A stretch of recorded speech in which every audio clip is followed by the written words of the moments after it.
আসসালামু আলাইকুম এভরিওয়ান, আশা করি আপনারা সবাই অনেক বেশি ভালো আছেন। আলহামদুলিল্লাহ আমিও ভালো আছি। তো একটা দেশে একটা জিনিস অনেক বেশি ভালো লাগছে দেখি, সব কিছু রেডিমেড আনলাই আর বাজিয়া খাইলাই, কাটা লাগলো না, ধোয়া লাগলো না। তো ব্রোকলি আনছিলাম আমি 3টা। ব্রোকলি আবার ও ফ্রোজন মিলে, কিন্তু ফ্রোজনটা মানে ভালো লাগে না খাইতে, তাই অরিজিনালটাও কিনে আনি। আর বাকি যেগুলো আছে এইগুলো আবার অরিজিনাল মিলে না, ফ্রোজনও আনিয়ে খাওয়া লাগে। অনেক সময় তা আমি এমনিও বাজিয়া খাইলাই বা মানে সেদ্ধ, তারপরে নুডলসও দিয়া খাই, স্যুপও দিয়া খাই, তরকারিতেই না, তারপরে ফ্রাইড রাইসও দিয়া খাই, মানে সব ধরনের সব কিছু তো কম বেশি দিয়া খাওয়া যায়। আর একটা হলো কি মাছ, এটা কি জাত মাছ ওইটা আমার মনে নাই। ও মাছ একটা দিয়ে মানে তরকারি রান্না করমু। আর একটা মাছও আনিয়া প্যাকেটিং খুলিয়া কাটিয়া আনলে ময়লা আবর্জনা নাই, সব পরিষ্কার পরিচ্ছন্ন, কিন্তু মাশাআল্লাহ যে দাম, একটা মাছের দাম 5-6 ইউরো।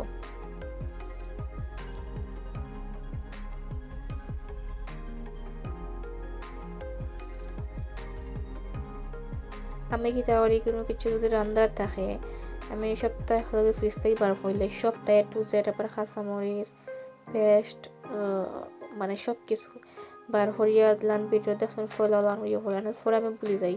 হয় আমি কাঁচামরিচ দিই না, ধনিয়া পাতা দিই না, একটা না একটা মিসিং থাকে, লাই সব কিছু ফলা বার করিলাই।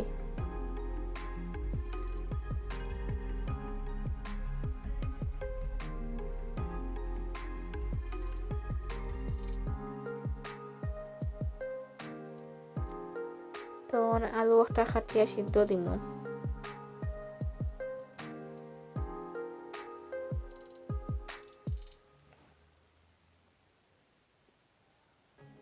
এটা হলো বাংলাদেশের লাল আলু বা ফকিরা আলু বা মিষ্টি আলু, মানে একক দেশ একক প্রচলন এটার। বাট একটা খাইতে অনেক বেশি মজা লাগে, মিঠা থাকে অনেক বেশি। তো আমি হালকা অলিভ অয়েল দিয়া একটু লবণ দিয়া ডাক্তার লাই মতো সিদ্ধ দিয়ে বলি, এটা মাইক্রোওভেনও করা যায়।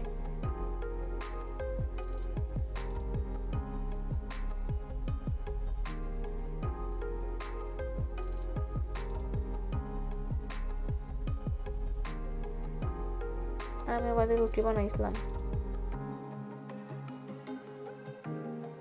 আমার পেজও যারা ফলো করছেন না তারা অবশ্যই ফলো করবা, আর যারা আমার ইউটিউব চ্যানেলও সাবস্ক্রাইব করছেন না অবশ্যই আপনারা সাবস্ক্রাইব করবা। আরও মাছ আমি দইলারাম, ইনো আর কিতা খাটরাম।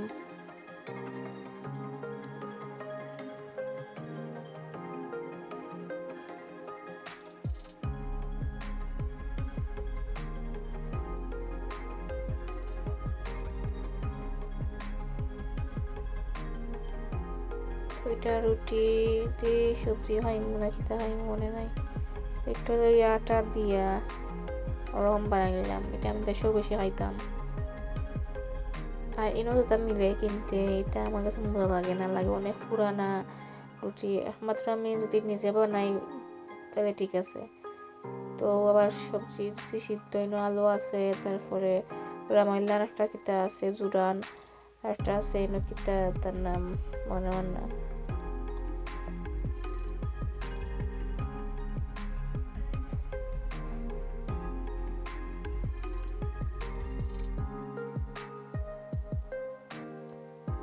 আরও বলে মাছ আৰু কমলা কাটমু।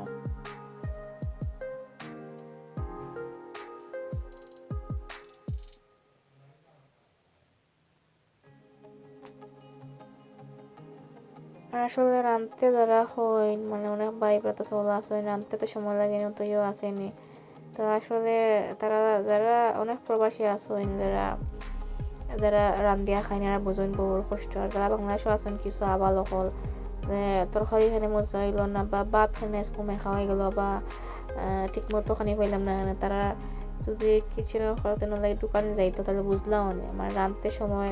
আর পরে একটা কথা, এত সময় লাগেনি রাঁধতে তরকারি রাঁধতে, মাই গো মাই, এক হাতে খাটার বাসা হলতা হরিয়া রাঁধতে কমপক্ষে 1.5 ঘন্টা তো লাগবেই স্বাভাবিক দিকটা।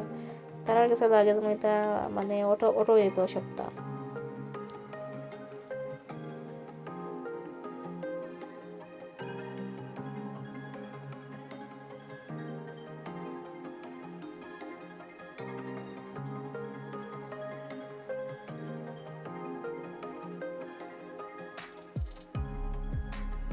ও আমার আলু হয়ে গেছে।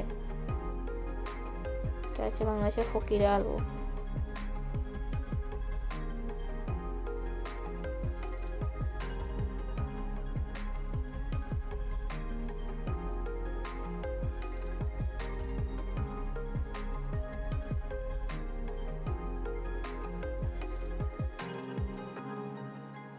আরেকটা হচ্ছে নর্মাল আলু, আমি ব্ল্যাক পেপার দিয়ে খাইছি। তো এটার লোক আবার রাত করে ব্লগ রাত করে ভাত বয়েছি আর তরকারিতে তিনজন দিয়ে গেছি। তো তরকারিগুলো খালি একটু গরম হয়ে দিয়েছি। আমার আজকে ব্লগটা এই পর্যন্ত। ও মাছ, এইটার কি তার মাছ আমার মনে হয় না, গুঙ্গের মতো বড় বড় মাছ, শো তার মাছ জানি মনে হয়। তো আমার আজকে ব্লগটা এই পর্যন্ত।